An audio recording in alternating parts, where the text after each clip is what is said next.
Okay, let's look at the next proposal. Yeah. Okay, yes. So 2 of the reviewers gave this a B.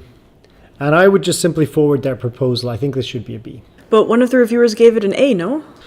Yeah, so you're right. But so the thing is that review that gave it an A, I think it just wasn't very substantial. It was very sort of superficial. And also the reviewer didn't really appreciate the methodology and the weaknesses in the methodology very well, I think. And I can say that because I actually use this methodology in my lab every day. So I really think this should be a B.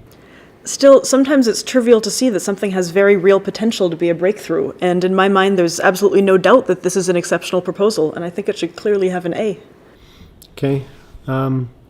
So I also happen to know from a mutual colleague, actually, that this guy's wife just received tenure in Oxford. So I'm also a bit doubtful that he's actually going to stick around Zurich very long either way. I really still think this should be a B, but if you're okay with it, we do it in an AB?